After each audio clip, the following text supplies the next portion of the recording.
what I'm going to put in front of you is fact, not conjecture. And it isn't subjective fact, it is fact, full stop. Here's a little bit of conjecture to start out with. I would guess that fewer than 1 in 1,000 people, maybe even less, let's say 1 in 1,000 in the UK has any idea what the European Union is, number one. Who dreamt it up, number two. And number three, why? And you could say number four, where it was intended to lead. So that's conjecture, because I don't know, right? I can't be arrogant. I can't be. There's a lot of things I don't know about. I'm pretty ignorant on many subjects. You know this because you listen to me. There are things I don't know anything about, and I'm happy to admit them. This is different. I've been studying this for years. So I don't know how many people know what it really is all about, but I'm guessing that less than 1 in 1,000. That's conjecture. Let's get a few facts in there. Who's responsible for that? Well, the media. Because the media is not in the business of informing people. It isn't. It hasn't educated and informed for, I would say, for decades. For decades, I would say. What do people think of in the UK when they think of the European Union?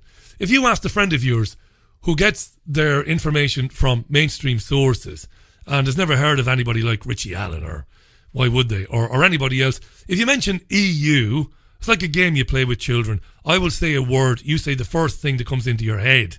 Now, if you said EU to people, I think, and I've actually tried this out before, most people think of the EU in terms of travelling on the continent. Honestly, they do. When you ask them, EU, holidays. They'll say holidays, or travel, or cheap flights. Amsterdam, they will say. Barcelona, they will say. Mostly, right? Mostly. Some people might think of the Second World War, maybe. And some people might think about peace in our time, maybe. Others might think economic cooperation, mutually beneficial, and that we can all go where we want, when we want, without having to worry too much about it. That's what most people will tell you when you say, right, EU, what's the first thing that comes into your head? Travel, moving around, lovely, everybody happy, that kind of thing. Cheap holidays, cheap flights, right. Okay. Now for a few facts. The European Union was exclusively set up, to hand control of the continent to the Rothschild, Rockefeller, Warburg crime cartel. Throw a few other families in there as well, Oppenheimer. But not just to do that, also to promote other political unions in Africa and in South America and elsewhere. This would be a beacon, this union. And out of it would come other unions in those other continents, bringing all these countries together. And how would this be achieved? Well, it would be achieved through agencies, bodies, think tanks, lobbyists, and all of these things, these lobbyists, these think tanks, these bodies, these agencies, vicariously controlled by the elite banking cartels that I mentioned. Bilderberg, for one group we could talk about. It's a round table group. Talk to you more about the round table later on. Bilderberg Group, what has it done? Well, for decades now, it's had an annual 3-day meeting of politicians, bankers, press barons, and the captains of industry, right? It's not a meeting of minds now, where the attendees would gather around, have a few drinks, play a few games of golf, and proffer ideas and solutions. That's not what it is. It's what they want you to think it is, but it ain't. Sounds very benign, Bilderberg. Yeah, we don't want the press to be reporting on what we're doing because we wouldn't speak as freely. It's all very benign. That's what they tell you. We all come together and we bash out a few ideas. There's an agenda and people give their thoughts and opinions and feelings. That's bullshit. It's not a meeting of minds where these attendees proffer, as I said, ideas, ideals and solutions. No, it's where they go to get instructions. Instructions, right? And one of the instructions, this came out of the Club of Rome, this came out of the petrochemical and financial elite cartels, their failure to control Europe in a post-World War II era run where the Nazis had won. This is where the European Union came from. I talked about this at length over the last few years, particularly before the referendum. So the creation of a federal super-state, a Europe of one.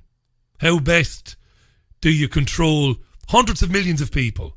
If you want to control hundreds of millions of people, well, the best way to do that is to take power away from the governments of the countries they live in and hand that power to an unelected group of gangsters in Brussels. That's the simple paragraph of how they would do that. Okay? Taking power away from the governments of countries in Europe and hand it to an unelected group of gangsters in Brussels. Thereafter, it doesn't matter which party or politician the average Joe Soap or Josephine Soap votes for. It doesn't matter. Because power has been ceded to an unelected group of criminals in Brussels. See the EU Commission and the EU Presidency. Unelected. Now again, I talked earlier on about the media. What I'm saying to you now is not conjecture, it's not opinion, it's fact. Although we live in a post-fact world, which I've been saying for years, where facts no longer matter, just opinions and feelings. Well, if I feel this way about something, doesn't matter what the facts say.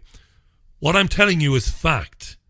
The European Union Commission and the EU Presidency, unelected. Now, I know most of you know this. This isn't news. But the vast majority of people don't understand it. The reason they don't understand it is because their media makes sure there is never any discussion of this. The European Union has no directly elected executive, just the Commission. What about all those MPs, Richie? Those members of European Parliament, those MEPs that are elected? Yes, listen. The European Union has no directly elected executive. The MPs are not the executive.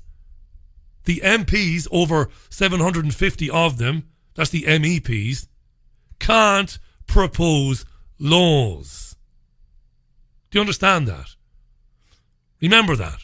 The Commission, the unelected Commission, proposes legislation to the Council of Ministers and to the European Union Parliament. You getting that? Nobody knows this. You know it, maybe. Maybe you don't. But the vast majority of people in the UK have no idea. They do not know that the Lisbon Treaty, ratified in 2009 and rejected by Ireland until the European Union sent the Irish back to vote again to say yes the second time around.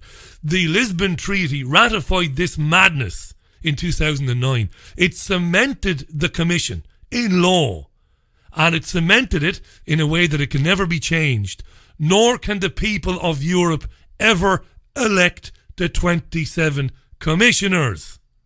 You see what I've been saying for years? For years. Now Europe, 28 countries right now, not 27. The UK is not going anywhere. Don't think or imagine it is.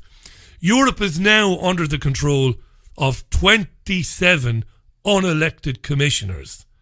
But of course, not really, because the commissioners are merely puppets of the cartel that I mentioned earlier on. This is true. Again, no conjecture here, fact. And like any good mafia organisation, there are links in the chain to protect the godfathers of the banking cartel from the public. From the public ever finding out what's going on and who's really controlling things. So who'd want to sign up to a pyramid scheme like this? Designed to transfer the continent's wealth and resources to the godfathers I mentioned, the banking cartels and the elites. Who would sign up to it if they knew what it was, what it actually was? And if they weren't told the fairy tales that are told on a daily basis by the BBC, ITV, Channel 4, and by The Guardian and The Independent and all the rest of it. Who would sign up to that? We'll come back to that in a minute. So let me sum up what I just said for you, briefly, not to bore the arse off of you. And if you're listening to this in America, listen up. Michael Rivero said yesterday, there's no talk of this in America. Americans don't know anything about it. You need to know about it. It's vital because it affects you as much as it affects me.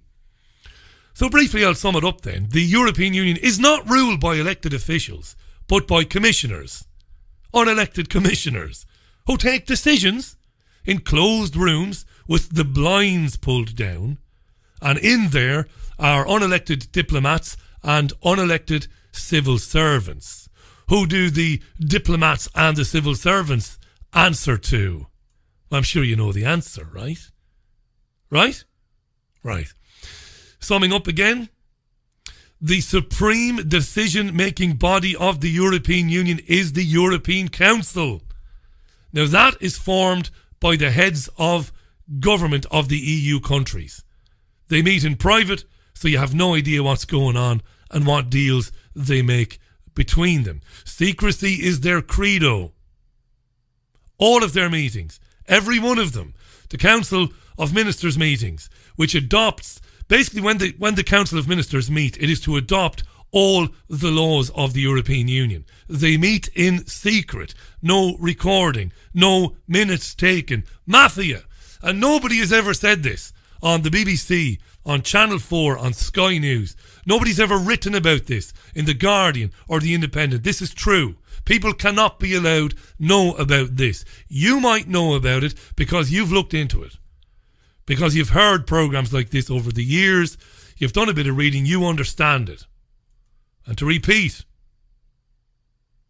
the European Parliament is the only European body to be elected. That's when you get to vote for your MEP. But it has no fucking power. None. Theoretically, it can send the proposed new laws back upstairs to the Commission, but that's bollocks. It hardly ever happens. They get their way all the time. Are you getting this? This is true, by the way. Put aside if you're a Jeremy Corbyn supporter. Put aside if you were a Remainer. Put aside your arrogance and your fucking ignorance. Put your mobile phone down and leave your narcissism at the front door. This is fucking true. All of it. It's not conjecture. And it has lethal consequences for you and for me and for everybody else in this country, in my country and every other country in Europe. Listen up. Leave your bad attitude and your fucking ego to one side and listen to some truth for a change. Listen now. Tony Benn, former Labour MP, genuine socialist, not that fucking monkey Jeremy Corbyn, a genuine socialist. A man who lived it, a man who breathed socialism, who believed the workers should own the means of production, who believed in a fair living wage for every family in the country, a wage that would allow them to pay their bills, pay their rent and put food in the fucking fridge. A real socialist. Right? Tony Benn, not with us anymore. Had the pleasure of meeting him a few years ago. A real socialist, not a prole pretender like Jeremy Corbyn, multimillionaire. Here is Tony Benn a couple of years ago, it's more than a few years ago, before he died, talking about the European Union. I'm sorry about the strains of Jerusalem playing in the background. I can't do anything about that. Listen carefully to what Tony Benn says, a socialist. I was a member for 51 years. Members of Parliament are lent the powers of their constituents and they have to return those powers undiminished at the end. It's not for members of Parliament to give away the powers that were lent to them because they don't belong to members of Parliament. They belong to the electorate. And that is a critical matter. And now I say something else. I mean, we're primarily concerned with Britain, but it terrifies me that Germany didn't allow its own people to have a referendum on whether Germany should enter the European Union and have the treaty. And you know, before the war, Hitler wasn't exactly a Democrat, and that practice of everything being decided at the top has been carried on to that. France had a referendum, defeated it, and now Sarkozy is trying to bypass it. And we live in a continent where increasingly power has gone to a group of people who are not elected, cannot be removed, and don't have to listen to us. I mean, Mandelson's a very powerful man. He wasn't even elected by the House of Commons. Blair appointed him under the royal prerogative. Peter Mandelson, accessory to mass murder, sent to the EU Commission by Tony Blair. That's who he's talking about here. And Mandelson doesn't have to listen to us. With all the defects of our democracy, the reason governments listen to people is because you get your power from the people. I mean, being an MP, you know this, we're in a very unusual position. You're one employee and 60,000 employers. Everyone in your constituency employs you. The bus driver, the street sweeper, the home help, the policeman, they employ you. You can say what you like and always have done, but they can get rid of you. Because they can get rid of you, you have to listen to them. Mandelson doesn't have to listen to anybody. And it is the most bureaucratic, terrifying system in the world. And it's being imposed on us on the grounds it's tidying up. I must say, if tidying up involves tearing up the British Constitution, well, that's an interesting definition of tidying up. A real socialist, Tony Benn, speaking a few years ago, a couple of years before he died. There's no debate here. There's no conjecture. There's no opinion. These are stone-cold facts about what this organisation is and what it's meant to do. What does it do, to summarise? It exists, this fascist, federalist superstate, to protect, number one, and to promote, number two, the interests of transnational corporations. Corporations who are really owned by the banking elite. They are all subsidiaries. Every one of them, every major multinational Fortune 500 company is owned by the financial elites of the world. They are subsidiaries. They put people in the way. They put roadblocks in the way so that you can't connect them to these companies, but they are. And the European Union from day one looked to protect, ultimately remove all democratic process from lawmaking. It removed, protect the financial elites, number one, and remove all democratic process from lawmaking. Why? Why? Because even if people ever did find out what's really going on, they won't be able to do anything about it. A citizen, you, me, the person sitting next to you, can't challenge any law. You have no say. You have no say, let alone any politician you elected. Or you voted for, I should say. I know this stuff by rote. I know it by heart. I've studied it for years. And I've tried in vain, despite my obvious credentials as a broadcaster, my resume, the things I've done as a journalist. I've tried to get on with the likes of James O'Brien on LBC Radio. I've practically begged the BBC for access to argue these points. I know. I can hear you. I can hear you. What's the point? Good luck with that, Richie. These are arguments not heard on national television, on national radio.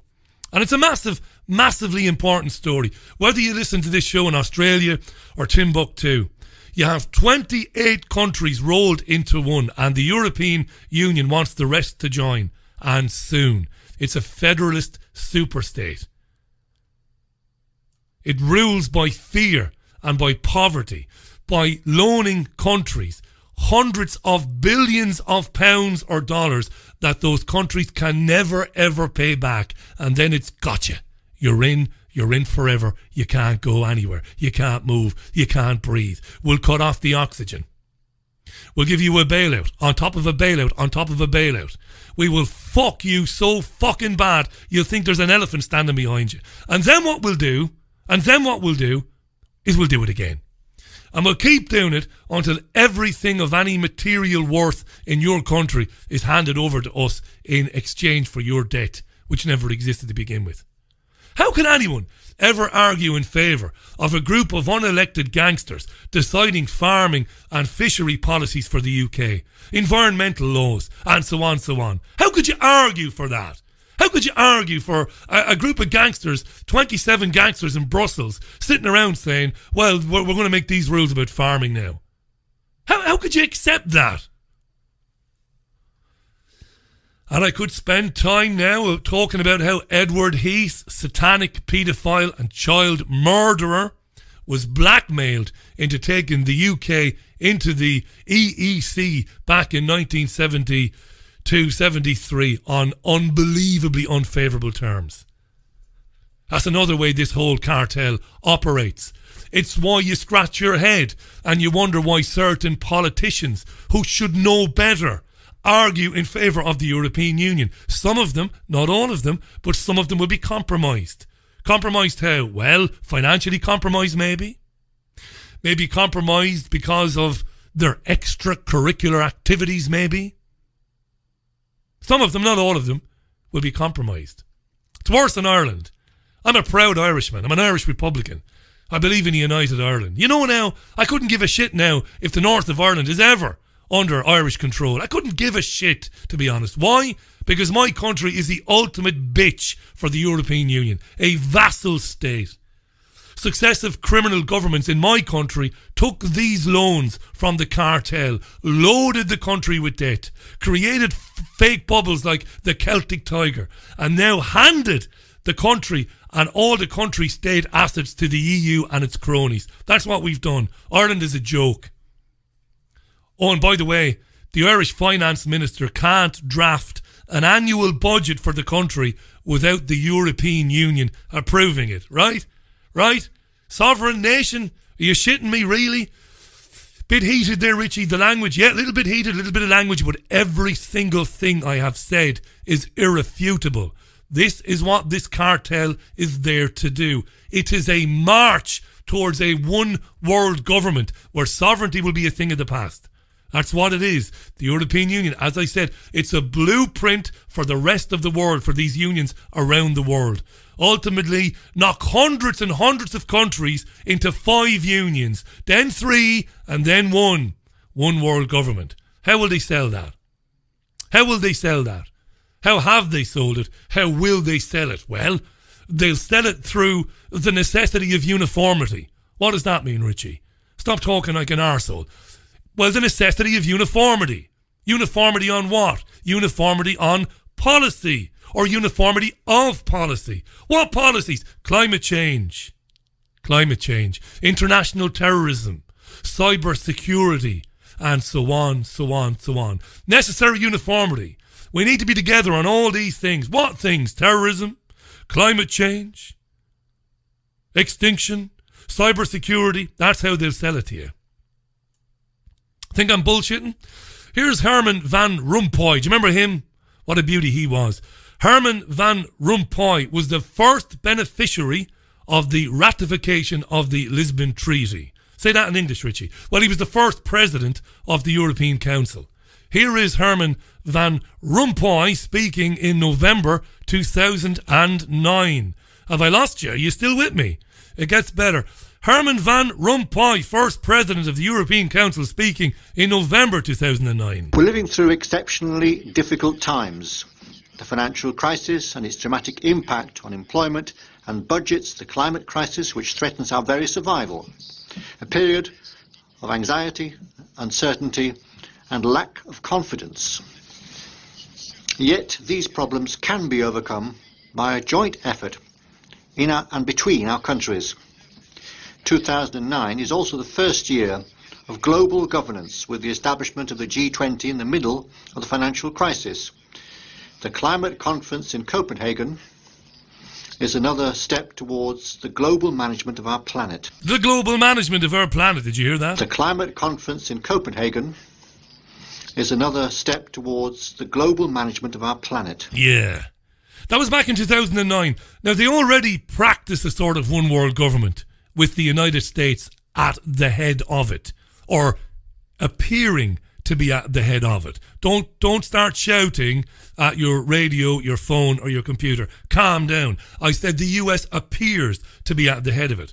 They practice a one world government with the US seemingly in charge of it. How do they do that? Well, they sanction countries economically, countries that won't play ball.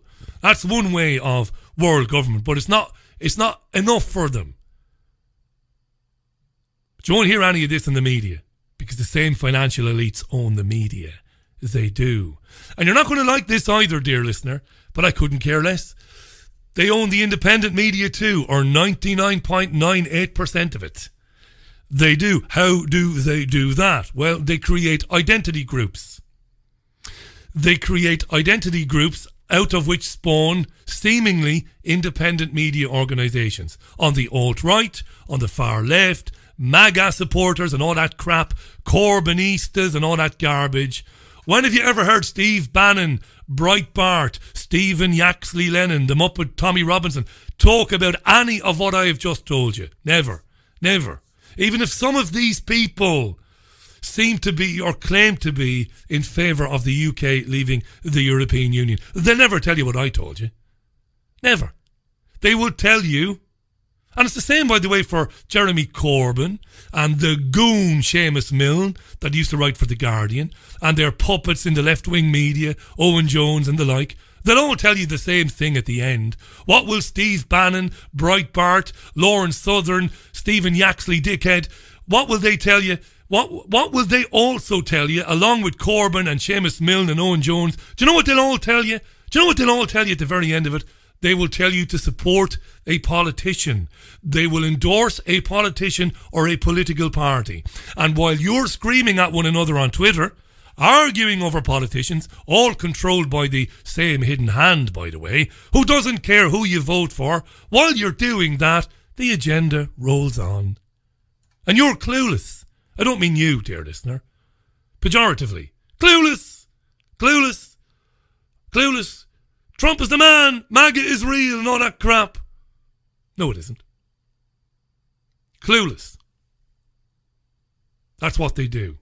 That's how they control the so-called independent media. And the alt-right screams about being banned and shadow banned and all that bollocks. I can't see it, to be honest. I read the Financial Times today, the Washington Post, and I see that Tommy Robinson is on his way to Washington to meet with Republican lawmakers. Wow, a fucking idiot who can't tie his shoelaces, who's got one gear and one gear only, who's completely inarticulate when he strays away from the script that he has learned off by heart. And yet he's meeting Republicans in DC. I'm being banned, I'm being attacked. No, you're not, you're being promoted. Because you serve the system. You serve the system as much as Bill Clinton ever served it.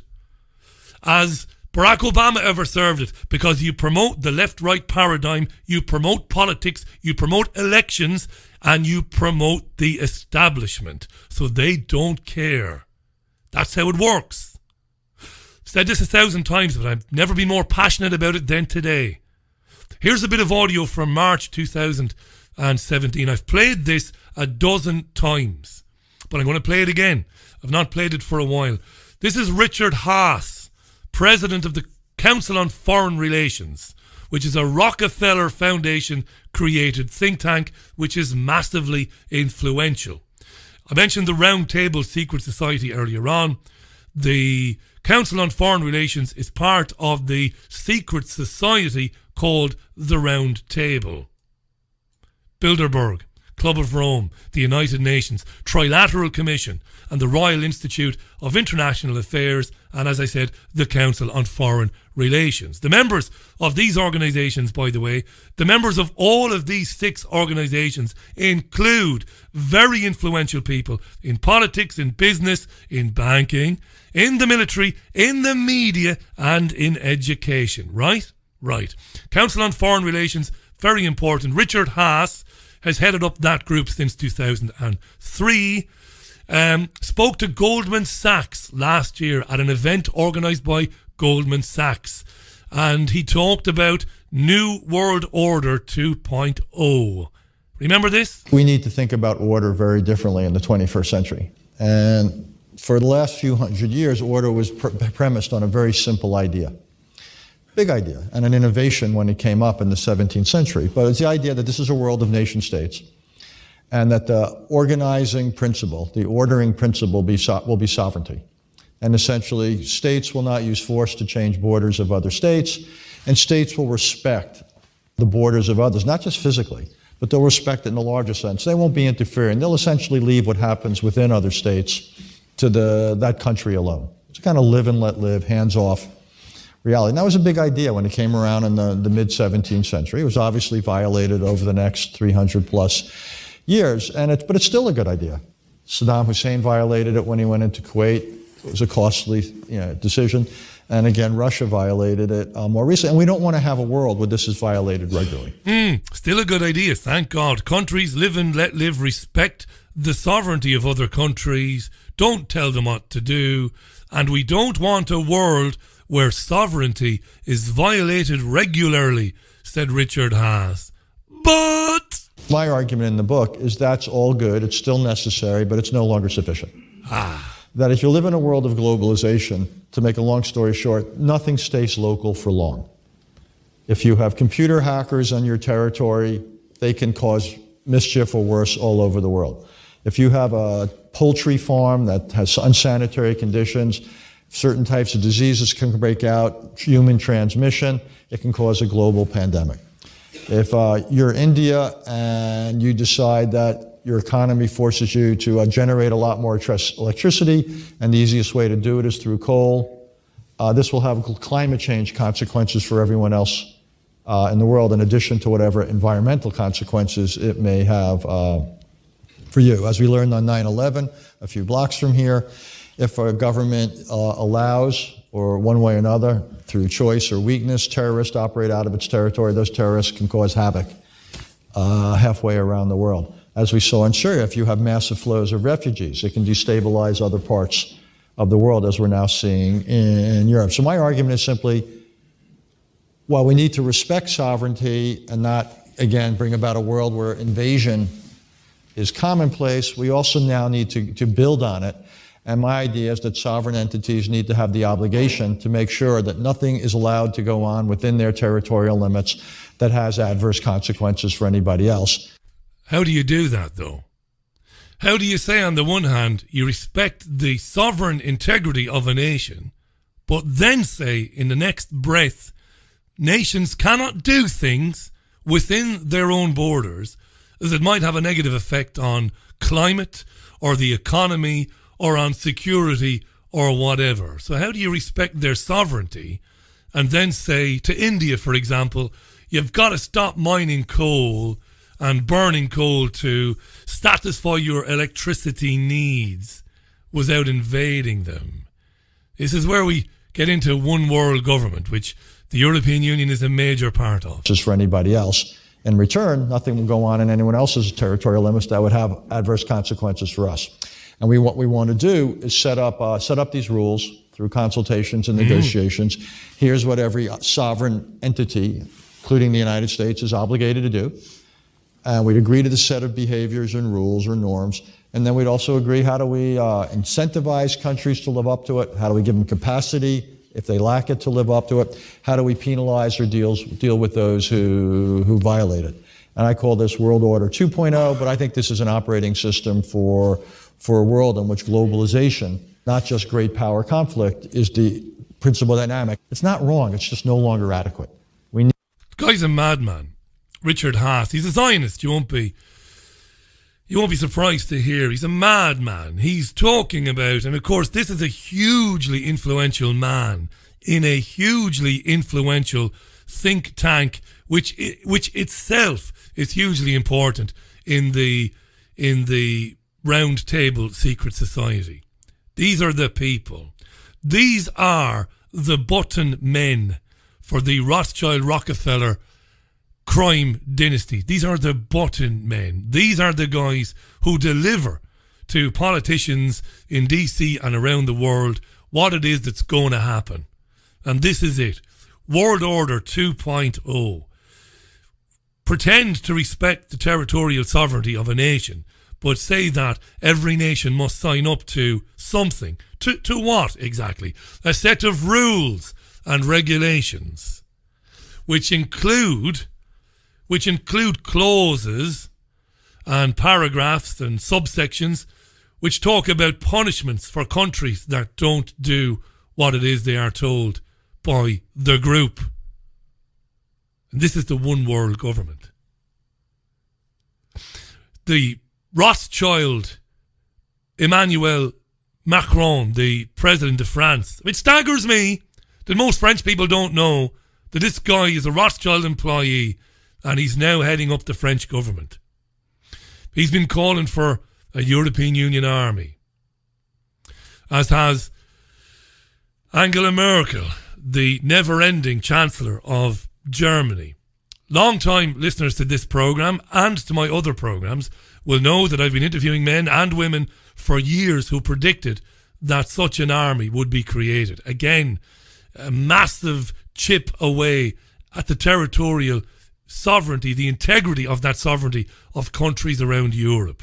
That European Union army then could be used to do the dirty work of the Rothschild Zionist cabal in invading countries anywhere around the world or anywhere within proximity. Think Middle East again. Or the European Union army could be used to quell any rebellion against the fascist superstate from within it, from the people, as people begin to wake up to what it is doing to them and what it will do to them. This is not about immigration. You know, the whoring media never misses an opportunity to tell you that, the European Union, people voted against it because of immigration. It's not to say that in many deprived areas of the country, where a migrant workforce prepared to work for less and for worse conditions had an impact on the residents of those more deprived areas, I'm sure those more deprived people did go to the ballot box 2 years ago thinking, I'm fed up of open border immigration. But that's what they want you to think about. It's not about that. For people in the know, it is a terrifying spectre what the European Union is, what it represents, and where it ultimately leads. And I've never been stupid. Big-mouthed, opinionated, certainly. Stupid, no. I do not put my faith in multi-millionaire free market capitalists like Jacob Rees-Mogg and Boris Johnson either. They're not the answer. You know? Again, the hidden hand, or whatever you want to call it, doesn't give a damn whether Theresa May survives the night or survives the next few days or the next few months. It doesn't matter. So long as you put your faith in the left or the right, it will win. The Labour Party almost universally wants to destroy the result of the referendum and keep the United Kingdom in the cartel one way or another. Jeremy Corbyn is a wretched, elbow patch wearing, tweed jacket, fucking hawking coward who spent all of his life on the back benches talking about what Tony Benn talked about a bit earlier on. How the European Union means ultimately deprivation, poverty, squalor and misery for hundreds and hundreds of millions of people. What you've seen in southern Europe, in Italy, in Portugal, in Spain and in Greece, it'll be 1,000 times worse in the next 10, 15, 20 years as these guys progress this even further and take away more and more and more of what's rightfully yours, your personal sovereignty. Your right to your personal space, to your thoughts, to your ideas, your right to live, your right to eat, your right to have a roof over your head, your right to have electricity.